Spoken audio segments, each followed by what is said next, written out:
To get started, good afternoon, everyone. My name is Maurice Matiz, and welcome to today's Conversations on Online Learning session. I put up on the board some of the hashtags. Hopefully all of you will be participating in the audience as we go through the event. And one of the things I wanted to do is make sure that any of you who are following the conversation around online learning, which seems to be so much of a lot of conversations we're having with faculty right now, is that we have a couple places where you can use to follow some of these conversations. One of those is we have someone who is monitoring all of the press that's coming out around online learning, the MOOCs. As Columbia tries to figure out its strategy going forward, the more that we have folks, students, faculty, and staff being aware of the trends, the better we are. So we have that location that you can take down. The other part, obviously, is these events. We've been doing a number of conversations on online learning, as you can see there. And one of the things that, again, is we want you to participate during today's session is to make sure you use your gadgets and so forth to tweet and ask questions online, and hopefully some of those will follow up with you later.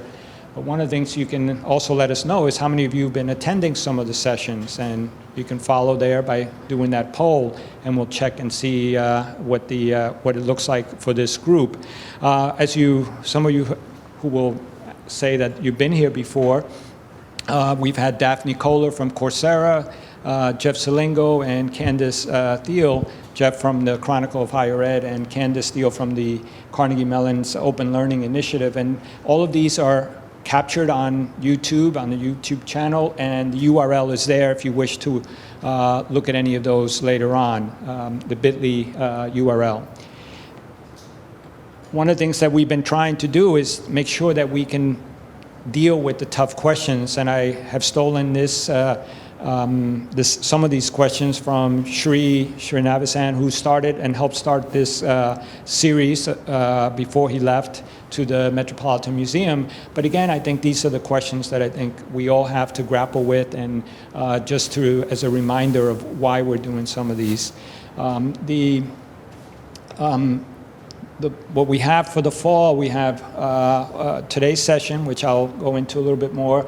We also have some more planned for this fall. We have Siva Vayahaya Nathan in December, and we also just got Chris Dede from Harvard, who will be here in mid-December as well, and hopefully you guys will join those sessions, and we'll make sure we create a few postings and news items around that.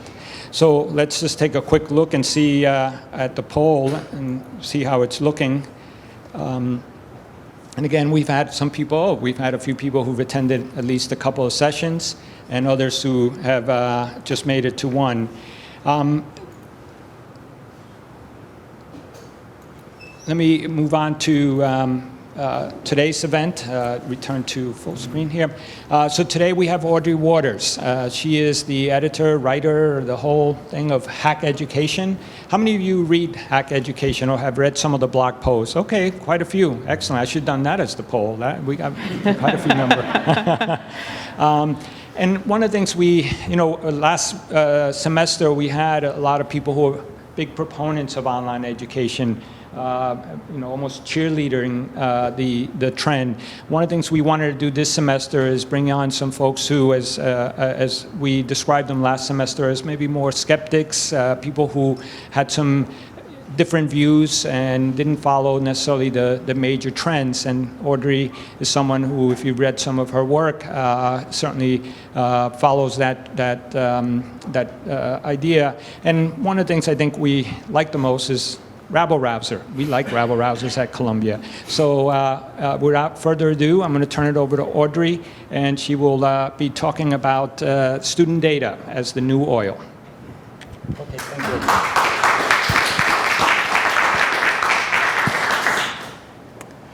Let's see. Okay.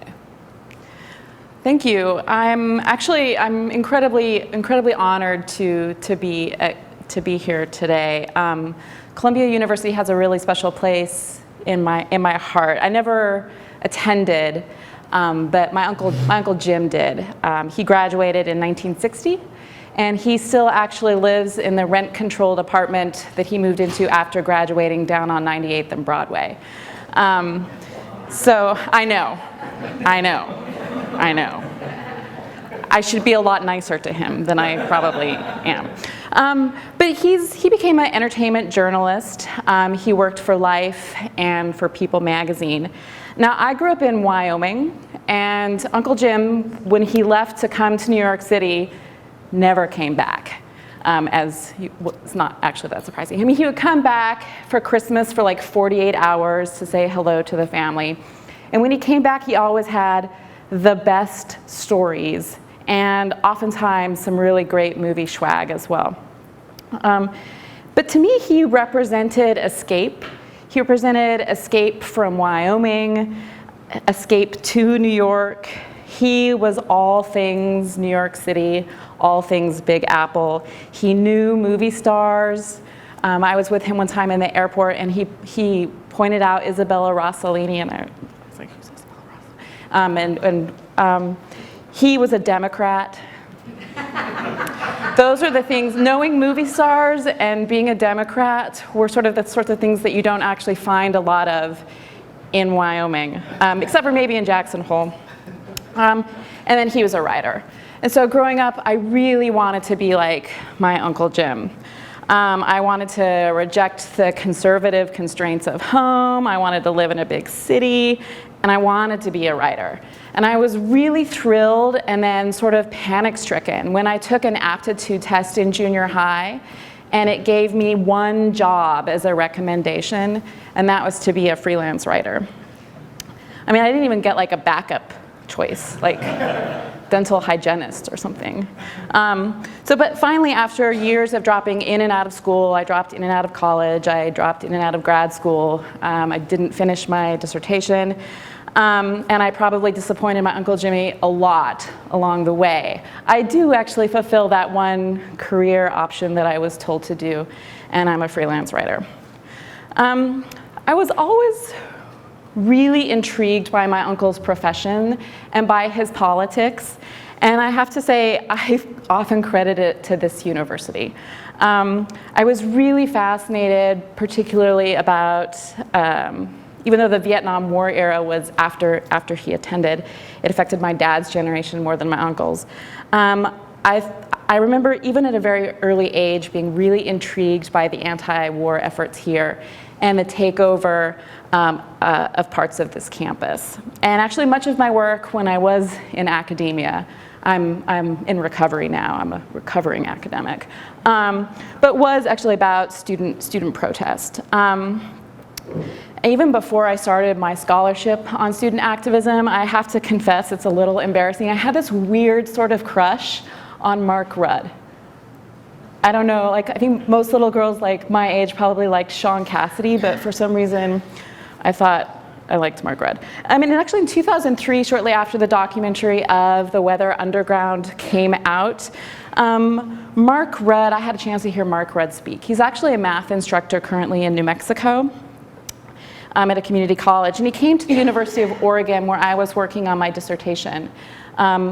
Actually working on a dissertation on the European avant-garde and student protest movements in the 1960s. I know, how did I end up being an education technology writer?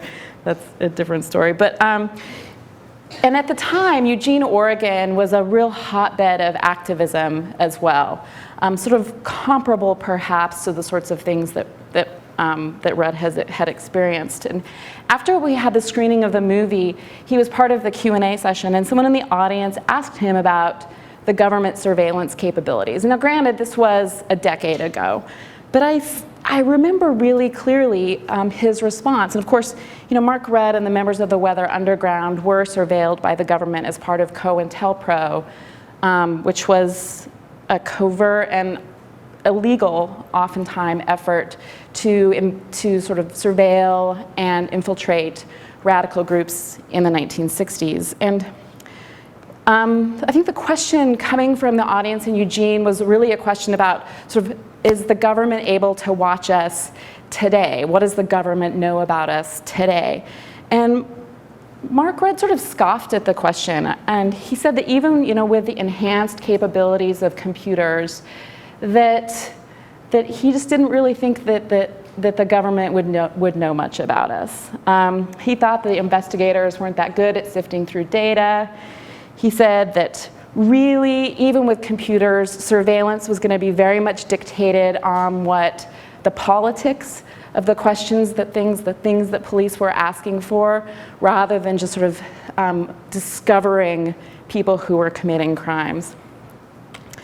Which is sort of interesting, I think, fast forward from that meeting with Mark Rudd to this past summer, which has really been dominated by the news, in fact, of massive government surveillance of all of us. Data harvesting, data warehousing by the NSA and the federal government. Cell phone records, our email, social networks, our metadata.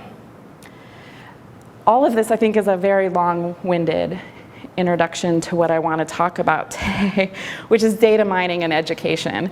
But I want to set the stage to think about the ways in which some of these stories might be interrelated. I want you to keep in mind as I talk about some of the developments in education, all of these things. I want you to think about not just learning analytics and big data and what can we tell about students, but what are our histories of overreaching government power, right? What are our histories of student radicalism? What are our personal histories about what we like and dislike and the indications that we make to others about that? What are our histories, both personal and institutional, of standardized testing and aptitude testing that are now being tracked in new computer systems?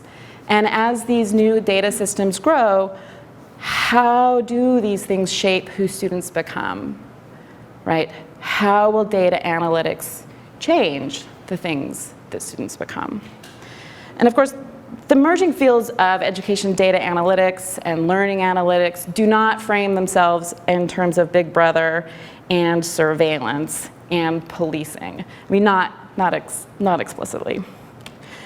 But the promise, really, the promise of learning analytics, as we're told by education researchers, and certainly with a lot more marketing oomph and finesse by education companies, is that all this data that students create, the software will be able to track them, engineers and educators and administrators will be able to bring about a more personalized, a more responsive, and a more efficient school system.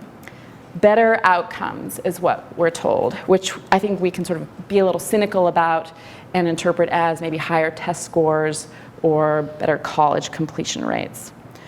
But I think that the claims that we hear about big data and education are still largely unproven. Take Newton, for example, which is a company based here in New York. They're really one of the leaders in the sector.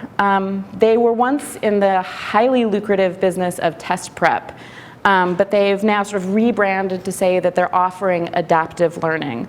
They are partnering with publishers in order to take educational content and content delivery and assessment systems that they say will move students through the material at their own pace. That's the PR spin, at least. The notion that with big data, that the Newton engineers can now precisely identify a student's skills and a student's strengths and a student's weaknesses and their learning styles, which every time that a company that's raised like millions of dollars in education technology invokes learning styles, it's a little knife to the heart. But then they say that they can guide students through material with maximum efficiency, moving you from one content nugget, because that's the high-tech terms, the content nugget, to the next best content nugget based on the data that they know about you. A recent story described them this way, quote, "If you learn concept 513 best in the morning between 8:20 and 9:35 with 80% text and 20% rich media and no more than 32 minutes at a time, then the odds are you're going to learn every one of 12 highly correlated concepts best the same way.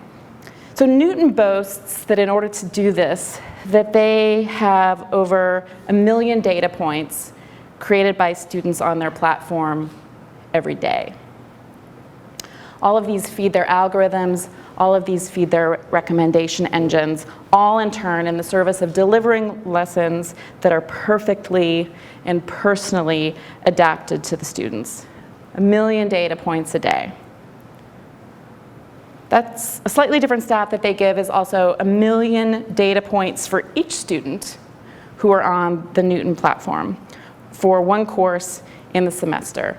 I have a hard time sort of imagining what possibly that could entail, but that's what they say. 1 million points a day. That's a lot of data, but it's really a drop in the bucket in terms of the quintillions of bytes of data that all of us are creating every day. And actually 1 million data points per student per day is probably a drop in the bucket of what students are creating in general, right?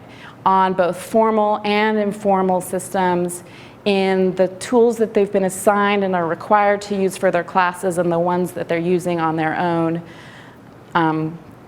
The places where they're intentionally creating data and when they're actually unintentionally doing so. So what data are students creating? And what sort of data are schools and software companies gathering on students?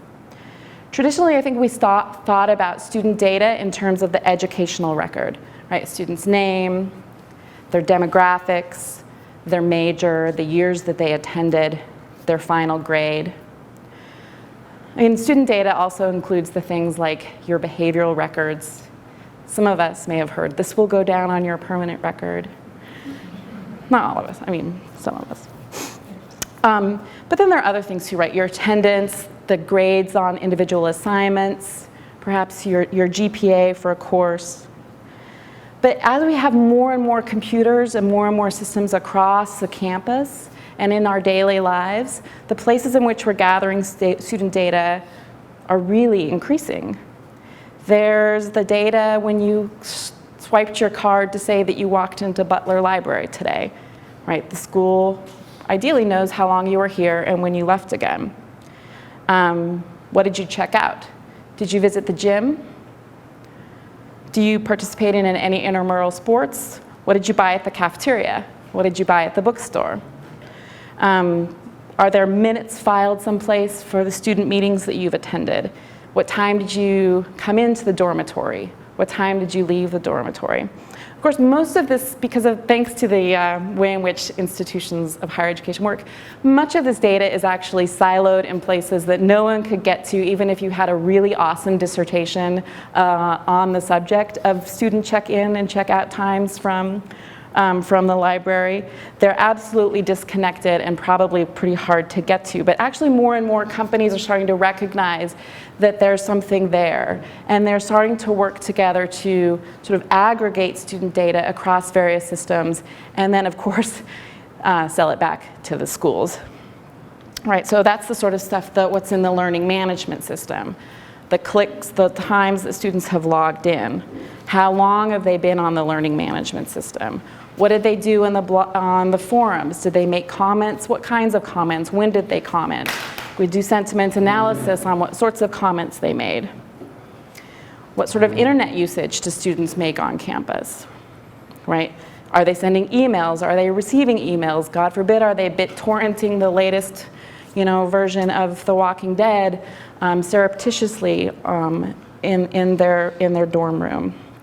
The pages that they've read in their digital textbooks, the passages that they've highlighted. All of these things are systems now that companies are saying that they can track for universities. And then there's sort of the gray area too of the ways in which students are using computers on their own time, right? Via software that isn't necessarily administered by the university. The student search engine history, their social media profiles, the time that they're spending on Facebook while in class, of course, the videos that they've watched on Khan Academy or Coursera or edX, when they paused those movies, if they rewound them, the exercises that they completed on any of these platforms. Did the students visit Wikipedia? What did they download? What did they upload? Their levels on Grand Theft Auto 5. I mean, there might be something interesting there. But really, all of their keystrokes, all of their clicks are logged somewhere by someone. That last item, all of their clicks and all of their keystrokes, are actually touted, along with their biometric data, as being the way in which Coursera is going to identify students as part of their signature track courses, the courses that students pay money for in order to get an official certificate. This is the data as well that Coursera says that they're going to be able to utilize in order to improve student learning. By collecting every click, homework, submission, quiz, and forum note from tens of thousands of students, this is how the TED Talks describes Daphne Kohler's talk, MOOCs have become, quote, a data mine that offer a new way to study learning. Well, actually, Coursera has 4.3 million students, not tens of thousands of students. So when we think of MOOCs and EdTech more broadly as a data mine, it is a massive, massive one. Now, although I write about technology for a living, my formal academic background, as I alluded to before, is not in education or in technology. I was working on a PhD in comparative literature. So I'm a language and a literature person. And actually, thanks to sort of some horrible experiences as an undergrad in a statistics class, when I hear the word data mining, I tend to not want to think about algorithms, but I am really interested in the language around that and in the cultural history of what data mining might be. Interestingly, for me, the phrase data mining is really very new. It's less than 25 years old. Although certainly we've had statistics and algorithms and been looking at people's behaviors and trying to make predictions on them for a very, very long time. But in the 1960s, actually, statisticians referred to the notion of pouring through data without having an a priori hypothesis as a negative thing, and they called it data dredging. Another interesting metaphor. I think it's interesting to note, too, that in the 1960s, during concerns about data dredging, that this is the same time that we started to see many of the laws be written and come into place that were supposed to protect people from the increasing use of computers, from your credit score information, your banking information, and of course, everyone's favorite education law, FERPA, the Family Educational Rights and Privacy Act, was also passed in the same time. Data dredging, data mining, these are technological processes, sure, but I think that the language around them is really interesting. They are interesting metaphors. Data dredging, this is the best, that's not really a good data dredging photo. It's sort of hard to find. It's hard to find images on Flickr sometimes. But data dredging, I think, conjures up the image of having some sort of large liquid pool of information. But you have to go to the bottom, that everything is sort of on the bottom and needs to be scooped up and filtered out. Otherwise, it's maybe buried or inaccessible. Despite the importance of whatever that information is and the necessity to get it out or move it around, I think that there's this notion too that dredging has this sort of negative environmental consequences. Oftentimes dredging releases toxic chemicals or leaves behind toxic chemicals. Data mining is sort of has a different sort of connotation as well. I think mining is a more targeted resource extraction, perhaps. It suggests, certainly, I think, a more lucrative one. You don't often hear of dredging doesn't quite make the dollar signs appear in the eyeballs like mining does. I think that there's still the same sorts of concerns, however, about a damage to the ecosystem. I think we're still reluctant, perhaps, to talk about the ways in which the impact on the environment of both mining for minerals and data mining as well.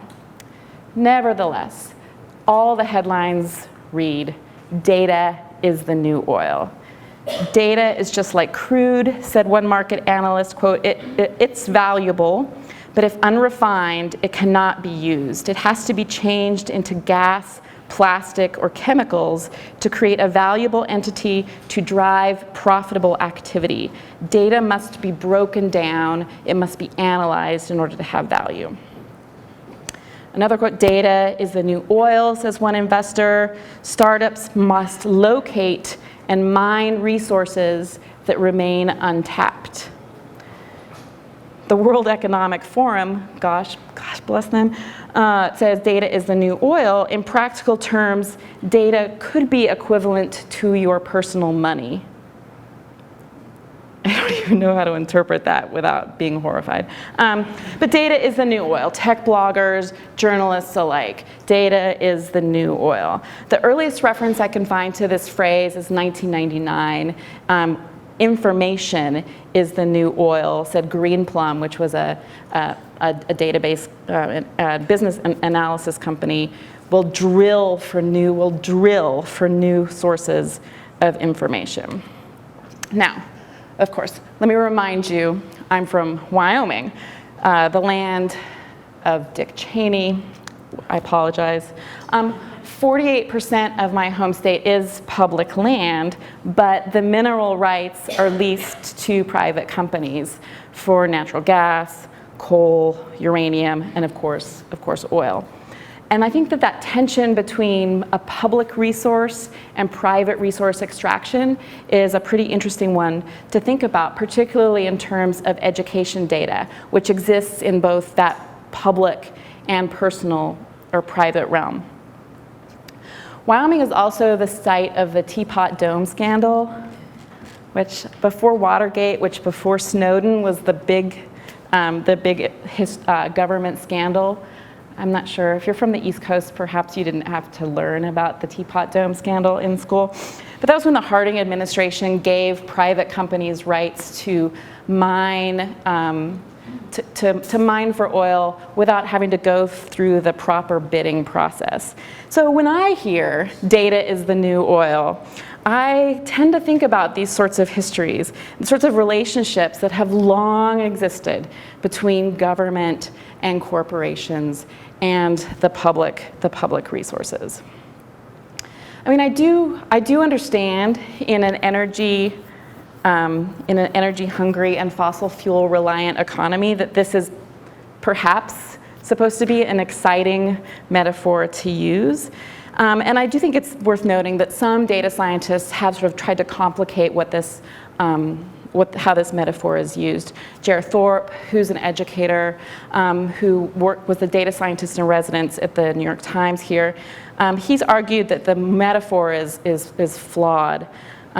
He says that data isn't really something that just lies beneath the surface waiting to be extracted, that can just be used up once and then disappears. I mean, he says, apologies, I'll quote him at length. He says, perhaps data as oil can foster some much needed criticality. Our experience with oil has been fraught. Fortunes have been balanced with dwindling resources, bloody mercenary conflicts, and a terrifying climate crisis. If we are indeed making the first steps into economic terrain that will be as transformative as the petroleum industry, we have to have some foresight. We've already seen what happens when data spills occur, when large amounts of personal data are inadvertently leaked. How much longer till we see dangerous drilling practices, or until we start to talk about the long-term effects of data pollution? So I think if we are to embrace this metaphor of data as the new oil, we need to do so pretty critically. We need to think about the implications and not merely this notion that we can sort of rub our hands together and make $1 bajillion from the profits. In addition to data as the new oil, data as mining, I've also heard the phrase data exhaust be used as well, as though even the scraps or the waste or the things that we're not aware of that we're creating can be captured and reused. That's perhaps our metadata, if you think about it. And I think that, again, this notion that exhaust is something to be dredged, to be captured, to be perhaps filtered through by companies, and now we know by our federal government. I think the promise is that mining this will have something of great value. You know, that if we can just have enough data, we'll be able to uncover and unlock secrets of things that we weren't able to know before. We'll find the cure for cancer. Or in the case of education, we'll be able to sort of unlock the mysteries of cognition. We'll be able to understand how people learn, and we'll be able to sort of gear things perfectly towards them. And I think, you know, this talk about a scientific breakthrough is part of the way in which it's discussed. But I think that when we talk about data and the new oil, and we talk about big data, it's also in terms of the other companies that have already sort of used big data to great effect themselves, right? High-speed trading, advertising, and so on. And I do think that this is probably why we see a lot of excitement in education technology about data. You know, the sort of recent explosion in education technology startups, many of whom charge nothing for their product, have, you know, raised millions of dollars in funding. And perhaps some of them will be the next Google. Perhaps they'll be acquired because they have some awesome technology under the hood. Or perhaps what they have that's of great value is lots of user-generated data. Think Twitter, think LinkedIn, think Facebook. And I think of lots of education technology startups that charge nothing, that have raised a ton of money. Remind 101, for example, is a company that offers safe text messaging between teachers and students, charge nothing. They've raised $3.5 million. Codecademy, Learn to Code website, they've raised $12.5 million. Udacity has raised, one of the MOOC startups has raised over $20 million.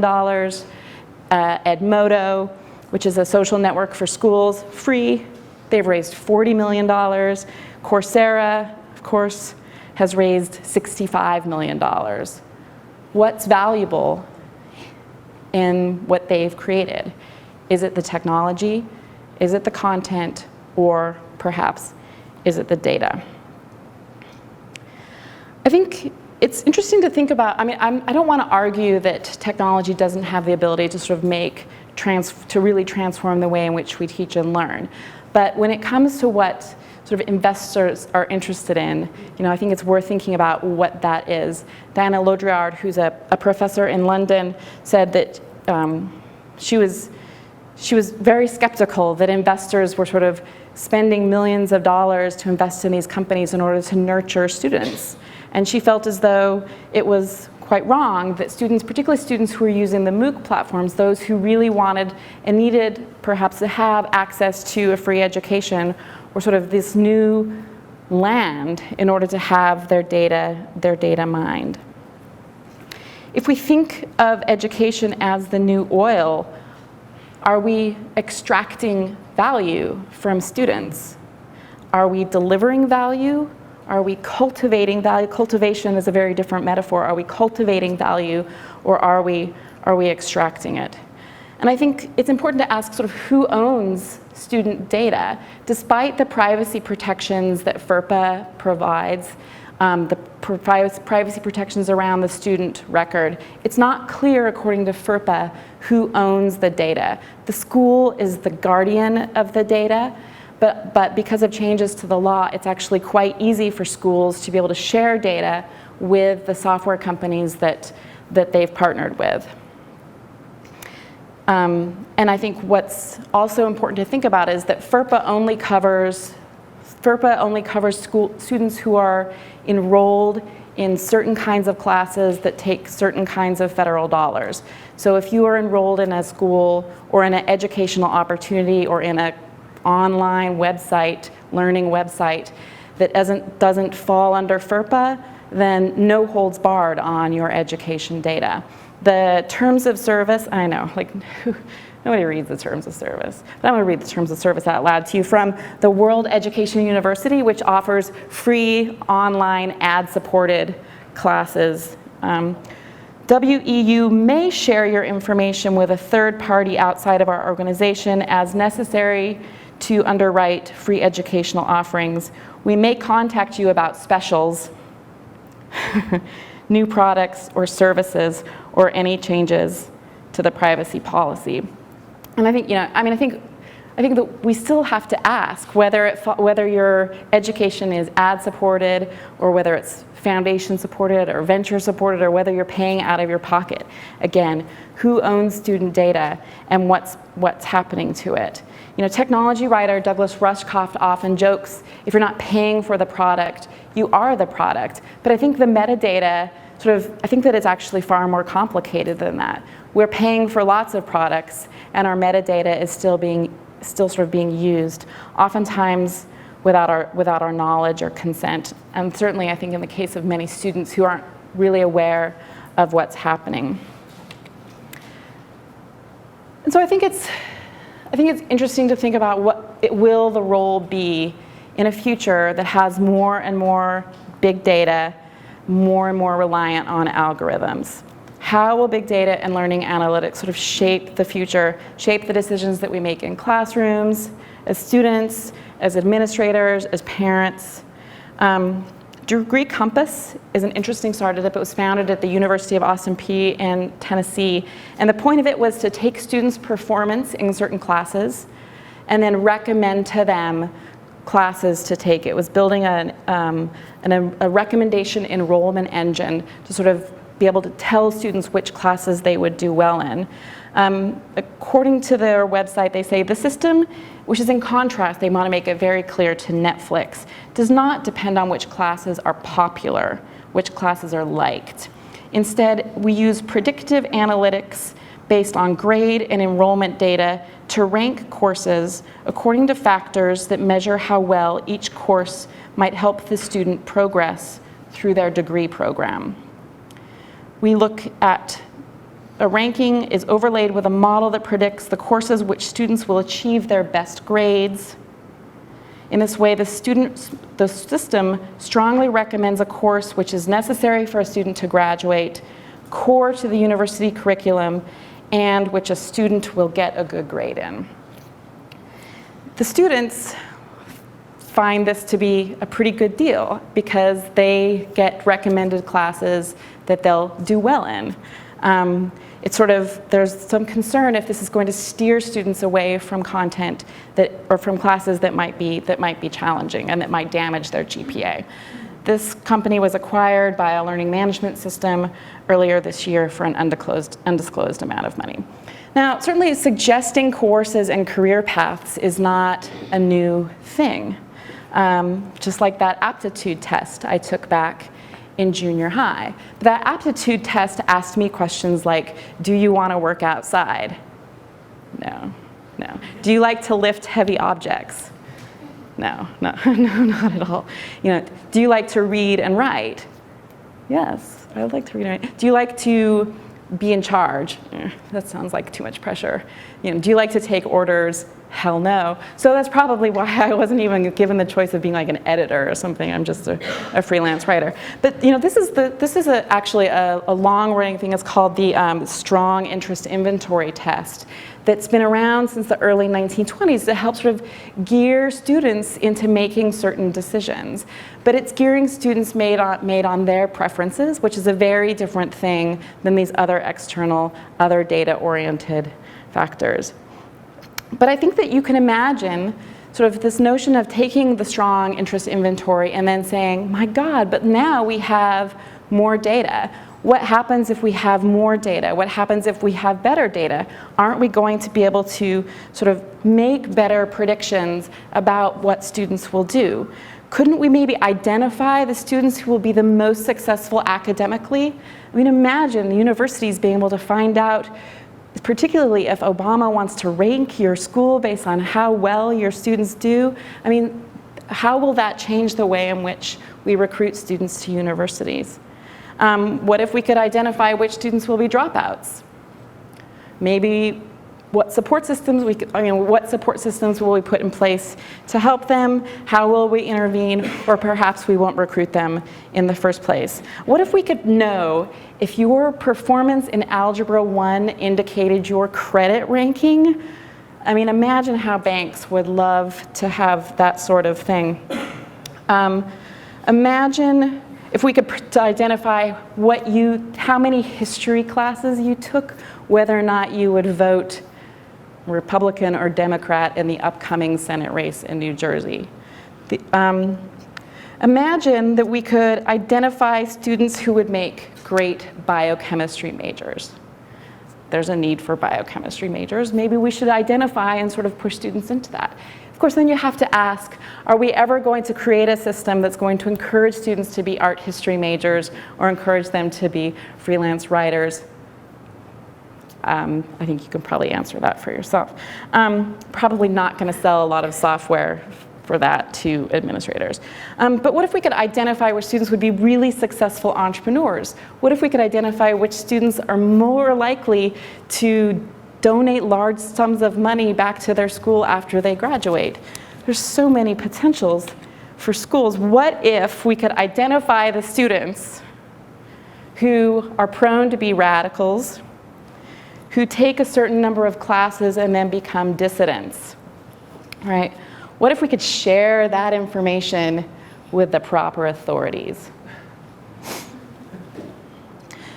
You know, data, I think we're being told right now, will address some of the most pressing questions in education. It's going to make education more personalized. It's going to make education more efficient.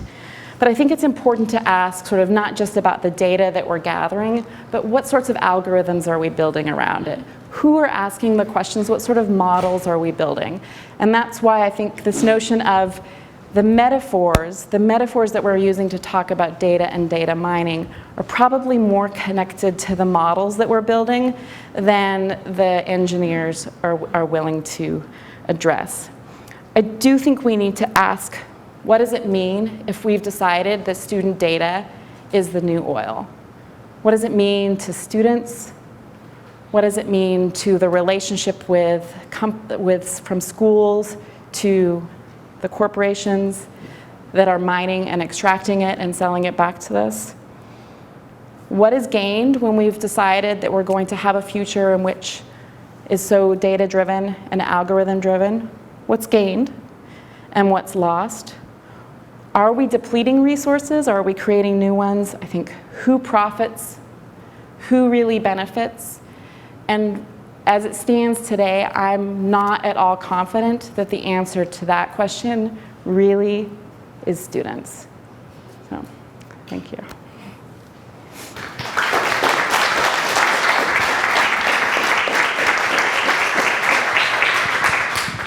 Okay, thank you, Audrey. We have a few minutes for questions, and we'll have to end right around 4 o'clock because Audrey has another meeting upstairs, but certainly we can start. Yep, go ahead. Actually, we have a mic that we'd like to get you. I guess somewhat inspired by the photo there. I'm curious where you think resistance to this might come from. And to give you just an example, across the street at Teachers College, the president of Teachers College owns $300,000 of stock in Pearson Testing Company, which is a massive data producer. Mm-hmm. And so what happens if higher education buys into this ideology? I'm curious to know where you think the resistance to this type of transformation and destruction of education comes from. I mean, I think that one thing that I hope that we can have conversations about really what's hype and what actually some of this data-oriented stuff can actually tell us. Because I think at the moment, it can't actually tell us all that much. I think we need to do a much, much better job helping students understand the data trail that they're leaving, not just the data trail that they're leaving by the number of clicks they make in Blackboard. You guys use Blackboard? Moodle? Sakai. Sakai. Oh, it's open source. There you go. It's much better. No, I'm kidding. Still a learning management system. I think that students, I think that all of us really need to sort of have a better sense of what are we doing, what sort of data trails are we leaving behind. But I think it's actually a sort of a very real concern that folks like Pearson in particular, who've been accumulating data for a very, very long time across K through 12, and Newton as well, they have an immense amount of data. And as the textbook industry sort of takes a bit of a nosedive, I think that they're looking for new things to be able to profit on. And I think that much of that will be around data. I say also, before you have resistance, you have to create a lot of awareness around these issues. And so maybe if I can follow up with a question, one of the things that I know in our Columbia University Senate, the students are right now going through the voting, and one of the things that some of the students run on is more access to various systems that the university runs, and a number of systems are very archaic. So that's one side. The second part is there's a big trend in academia, especially in the IT areas, of beginning to plan out APIs for student data. Because the reason is that if you make the student information available to anyone, they can create new systems, better, more effective systems for students that they can do themselves. What are some warnings that you might say to the folks who are interested in creating student APIs so that you can create your own data sets? You hear students wanting their own mobile versions of the website of the university, et cetera. And if the trend of adding APIs that include student data, what would be some of the cautions that you might bring up? I think one of the things I would like to see is our students to be able to have their own personal data locker, so that their student data is under their control, not living in someone else's system, but something that they actually control themselves. I do think that opening up APIs is probably one way to deal with some of the, as you said, sort of the very old infrastructure that schools have. But I think that one of the problems is one of the things I would like to see have happen is some sort of like OAuth mechanism. So OAuth is a technology that you use on Facebook. So when you have an app on Facebook, you have to sort of link it to your Facebook account. It says to you, if you link this to your Facebook account, this app will have access to your name and your friends' names and all your photos and your private messages. And you're like, whoa, no thank you. Like, I've suddenly lost complete interest in that app. And I think that having OAuth that spells out exactly what data is, you the user, get to authorize what data is taken and tracked. And then at any time you can actually revoke that access. And so if you could have more control, if students could have more control and ownership over their data, and then actually be able to sort of revoke, it's not like you want to revoke, you're not like revoke access that you don't want your physics teacher to actually have access to your grades. Some of it I think has to happen, but I do think that having students having more control and learning to build their own locker for their own personal data. And data doesn't just have to be your grades and your social security number, like all of the material that you create, whether they're the papers you write or the projects you make, the movies that you make, should be under your control. They shouldn't live in someone else's repository that you lose access to once you graduate. Got to add that plug into Sakai. You have another question here? You mentioned that terms of service, and I was just thinking about, it feels like we've created or we're in a terms of search a culture where it's pages and pages of fine print. So the devil's in the details, and most people just click I agree, I agree, I agree. So that's the culture we've created, which is very conducive if companies want to just bury, lots of allowances for them to do lots with this data. So, so I guess the question is, like, what can be done to counter that? Like, the one obvious answer I would think of is robust government regulation that makes companies disclose in a much more transparent way what the dangers are. And I think about like fast food companies having to disclose nutrition of what they're serving. But I wonder if there's other ways that... So I think that it's interesting to think about some of these privacy concerns. I think they're different in different cultures. And actually, Europe seems to be far more aware of data privacy, or far more sensitive, I should say, to data privacy issue than Americans are. Perhaps because we've created a culture of, I accept, go ahead, whatever, mind my data, and maybe send me coupons. But in Germany, there's a project called TOSDR. So it's a play on the internet slang TL, semicolon, DR, too long, didn't read. And it's terms of service, didn't read. And it is on this notion that terms of service are not just too long, but they're written in legal jargon that are really hard to parse. And so what this is, it's a crowdsourced project that people go through, people with legal backgrounds go through and they read these terms of service and they pull out the things and flag for people, these things that you should be aware of.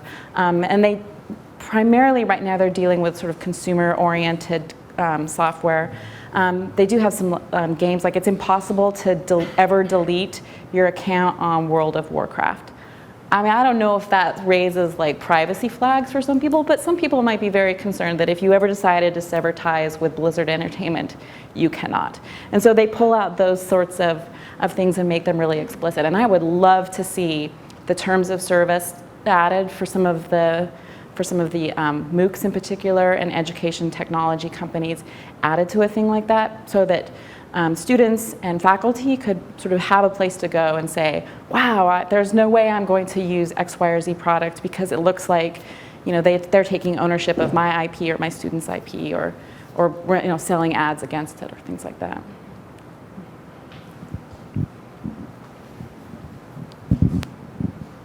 Thanks for a great talk. I have a quick question on, so you elaborated on a lot of the prospect or outlook for students in school with all the potential of the big data. So I'm really curious on your take on what's going to happen to those students, whoever is not currently in school. That means across different age groups. It could be students who are, school age, but who cannot afford school, or it could be just anyone who's just wanted to learn something. What's going to happen with all the big data for learning process for those people? I mean, and I think that this is one of the things, some of the, like I said, alluded to, some of the privacy protections that we have in place that, I mean, I think that if you work in, FERPA in particular is sort of, it's a challenge because, FERPA was written in 1974. And so there's always the discussions like, man, can I email something? Is that FERPA compliant? Are we going to be sued? So FERPA's an incredibly annoying, archaic piece of legislation, but it does ideally protect student data from being sold without consent. And I think that that's one of the challenges that we face, particularly as informal learning and lifelong learning spill out everywhere, is that we really don't have the protections in place to protect all of us. We've got some legislation that protects those under 13 from being targeted by certain kinds of advertising. We have the student record that's protected, but the rest of us, hopefully we've read the terms of service, and when people announce, oh hey, Google's gonna use your face in an ad, that we log in and unclick that button. I mean, I think that right now, certainly this notion, that's this notion that our data is going to be incredibly valuable to someone somewhere is causing a lot of people, I think, to start making decisions that are a little creepy about what's happening to our data. I mean, hopefully people start becoming more aware of this, but all of these blow-ups happen. Facebook has a big privacy brouhaha, and it's never the thing that makes people say, "Ugh, forget it, Facebook, I'm done with you." So I think I think it's a huge challenge for us to think about moving forward, particularly around education. We aren't going to be providing necessarily a safe space for privacy, not just so that your data sold, but so that you have a safe space in order to sort of develop your identity, develop your learning in a place that isn't sort of being surveilled and mined. And I think that it's important to have that. While we get to Alex, for show of hands, has anybody got off-way service that they use because of privacy issues? One person? And, thanks, Audrey, for a wonderful talk. And of course, with a background in comp lit, I love that, yeah, that we repeat this. Metaphors do matter. What's Plan B? I stopped worrying about the NSA and other bombs a while back, and most people have internalized the lack of anxiety about these things. I consciously decided not to worry and prepare myself for a world in which predictive algorithms will be the norm 10 or 20 years. The kind of vision that Moglen has of the world will probably come true. And then it's like, how do we carve ourselves a little piece of life? I think that, I think about this, I worry about this a lot, and I tend to, I know it's probably also as the literature background, as like I tend to go into dystopian mode far too quickly. I do think, though, that even if our generation and even if the next generation of students are sort of rather lackadaisical about our privacy, I do think that people will resist this. And I already see, a lot of, if you look at Dana Boyd's research on how youth use social networks, they are pretty aware of their privacy. They'll create accounts under pseudonyms, they'll create a Facebook profile, update their status, and then delete their Facebook profile. So people are finding ways to work around some of the ways in which they think they're being surveilled, not necessarily by the government and not necessarily by private corporations, but I do think that people will probably at some point find ways to work around the system, whether it's through pseudonyms, whether it's through having face-to-face communication instead of, if I have something to tell you, maybe won't send you an iMessage. I'll like swing by and tell you. Yeah. Yeah. So I always wonder about polls. Polls is a way that we figure out how the pulse of the nation many times, right? Mm-hmm. And I always had this theory that I refuse to participate in any poll. I just don't like the concept of a poll, and that, but still they don't need me, and data mining doesn't need all. It doesn't. In fact, sometimes with only 10,000 or 20,000 data points, you can already make predictions using modern statistical methods, and the decisions will be made. So the power structures that actually make these decisions seem to escape somehow the sort of numbers game at some point. There might be something else to this numbers game when it's not necessary in order to drive power. Yeah, and I think that, the other piece of that too is that, I think for a long time we thought we were anonymizing our data, and so now that we can throw enough computers at it, we realize that even the things that we thought were anonymous, that you can actually sort of find out things rather with a great deal of precision. So, I guess I have to be mildly hopeful and say that we will find ways to resist, but I think that this will be the great argument for the offline. The great offline resistance. Yeah, people will be storming this hall and not doing the Twitter, the massive Twitter bomb thing will be passive. Yeah, exactly. One more question? Go ahead. So it sounds like you don't think the future So it doesn't seem like you're too bullish about using data. So in terms of education technology, what would you think would be one solid approach to it, or what would be your approach to the future of ed tech? I believe that it's important for learners and students to have, I think it's important for them to have agency. I do think that technology can do really powerful ways to connect people, to make, to sort of reach out to people who weren't in your geographical space before. But I think, to me, the great power of technology is that it is when it's in a learner's hands for their own, to help further their own inquiry-based things, so that you can learn about whatever the hell you are interested in, and then the computer and the internet are awesome for that. They're not the best thing, because actually I think libraries trump the internet still. But I do think that that's one of the great powers of technology, is in the hands of an individual for their learning, and not as an instructional. I didn't mean that instructional came with this weighty thing, but as an instructional thing to sort of control them. So they just provide content and then get out of the way, basically? Provide content, maybe in some ways, or provide ways for people to be able to move closer to people who they think are experts. So I don't think I mean, if content were sufficient, I think then, I think it has to be connected with people. I do think that there's a real value in the human relationship when it comes to learning. So. Okay, well, why don't we give Audrey a big hand? Thank you for coming. And maybe to close with 2 final points. Now I know why so many people didn't vote, because they follow Alex's poll idea. And the second thing is, Columbia is about to launch a MOOC on big data and education on October 24th. I'm signed up for it, but I won't complete it. And it's being done by Ryan Baker from TC, and it'll be interesting for anybody who's interested in this topic to sign up for that MOOC. Anyway, thank you again, and hopefully we'll see you at the next session. Thank you.